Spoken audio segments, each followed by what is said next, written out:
Hey guys చూడండి morning tiffin and lunch అయ్యేసరికి kitchen అయితే ఎంత క్లమ్జీ అయిపోయిందో. ఇప్పుడు ఖుషిని చూసుకుంటూ ఈ పనంతా నేను చేసేసుకోవాలన్నమాట. ఈజీగా 1 అవర్ అయితే పట్టేస్తుంది ఇదంతా క్లీన్ చేసేసరికి.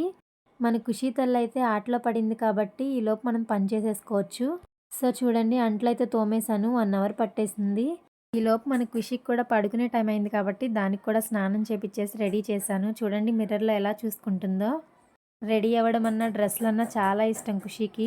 ఇంకా ఫుడ్ అయితే పెడుతున్నాను ఖుషీకి. చూడండి ఎలా వద్దని చెప్తుందో, సైగలు చేస్తుందనమాట వద్దు అని చెప్పేసి. చూస్తున్నారు కదా దాని ఎక్స్‌ప్రెషన్స్ అయితే మామూలుగా లేవు. అస్సలు వద్దంటే వద్దని చెప్తుంది. సైగలు చేస్తుంది. నోటితో కూడా చెప్పట్లేదు. ఏదో ఒకలా కష్టపడైతే తినిపించి పడుకోబెట్టేశాను. ఫైనల్‌గా కిచెన్ అయితే క్లీన్ చేసేసుకున్నాను. చూడండి కిచెన్‌లో ముగ్గులు పెడితే చాలా బావుంటుంది. కాకపోతే నాకు చిన్న పిల్ల ఉంది కాబట్టి అస్తమానం ఏదో ఒకటి వంట చేస్తాను కాబట్టి కొంచెం ముగ్గులు అవన్నీ పోతూ ఉంటాయి. కాకపోతే గ్యాస్ కడిగినప్పుడల్లా నేను ముగ్గులైతే పెట్టేసుకుంటాను. చూసారు కదా ఎంత నీట్‌గా క్లీన్ చేసుకున్నానో.